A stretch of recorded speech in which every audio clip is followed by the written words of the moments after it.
What's up, fight fans? This is Kurt DeVille with Counterpunch Boxing News, and I have some new news concerning Abel Sanchez. No faith in Andy. This is what Abel says. Abel says or believes that Andy Ruiz Jr. stands no chance against Deontay Wilder. He states he will be sleeping. Wow. He stated, Andy Ruiz was in my camp and he sparred some of my guys, revealed Sanchez during an interview with Fight Hub TV. He has got to take advantage of the qualities that he has. He's not going to be Canelo. He's got to be Andy. The guys in my gym at times kind of showed him that he has a long way to go. It takes a while. Canelo didn't become Canelo overnight. With a comeback win firmly in his pocket, a long list of fighters are rumored to be in the running to face Ruiz. Well, we know he had a surgery, but this is also what Abel had to say. He said he doesn't want to face Wilder. He'll be flat on his back and be hurt. He'll be sleeping. Wow. Let me counterpunch.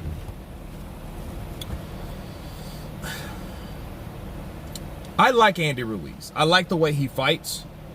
I think Andy Ruiz is a type of fighter that, given the right type of style of fighter, he would be great for. Like Dillian White would be good because Dillian White would engage.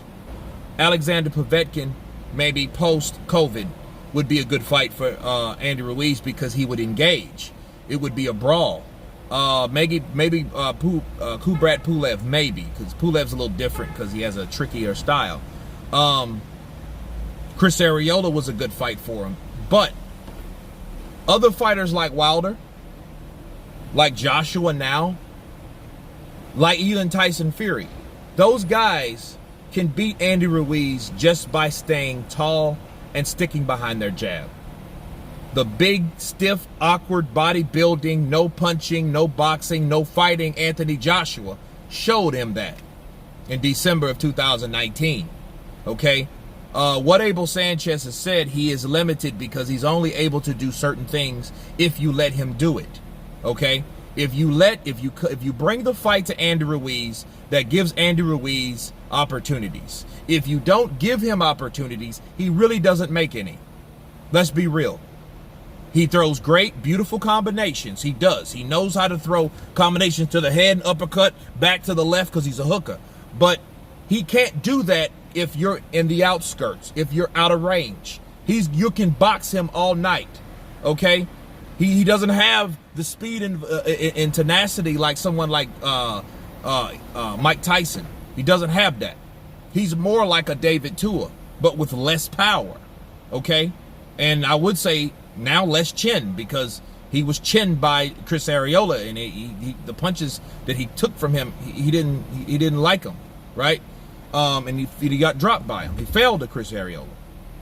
So I think what Abel Sanchez is saying is somebody like Deontay Wilder's a terrible, terrible style for him, because Wilder is the Wilder we know or knew. Would never let Andy Ruiz come up on him and throw punches and bunches. The only chance that he would have with Deontay Wilder is to get him on the ropes and hopefully leap up and throw one of those left hooks or those straight rights, you know, to hurt him and nail him and keep fighting him. That'd be the only way that he could do anything with Wilder. Okay, but if Wilder stays in the middle of the ring and probes him with that jab, right? And he's not going to really jab you long before he catches you with that right hand, because what Wilder's doing, Wilder don't really waste time boxing. If you notice, he looked at it like this: why box? Why have skill when I have power? So what Wilder's going to do, he's going to stay on the outside. Okay, he's either going to jab, he might jab down to the stomach with Ruiz, which could be another way he could get in, but he doesn't do that too much. He's going to stand tall with his legs spread apart, and he's going to jab or probe with that jab. He might catch him with one, but as soon as he has where Andy needs to be, when Andy stands still, boom, he's going to catch him from long range. All right? And that could have Andy flat on his back like Abel Sanchez was describing. And it could happen. because he won't give Andy Ruiz those opportunities because Deontay Wilder don't worry about doing those type of things. He worries about knocking you out. Okay? And regardless of someone shorter and quicker, it don't matter if he's not going to give up his height. It don't matter if he's gonna exchange with you. Wilder don't want to do that. He wants to hit you. Wilder wants to hit you. You know what I mean? And see how you take that right hand. Let me see how you eat this. Did I get him? Oh, he's on the floor. I got him. To this day, that's what he'll do. But he won't do the things that Andy would need to do to be successful. You know what I'm saying? So I think what Abel's saying is absolutely right. You guys tell me what you think of Abel Sanchez's predictions of Andy Ruiz taking on Deontay Wilder. Of course, please subscribe. And you guys been counterpunching. Peace.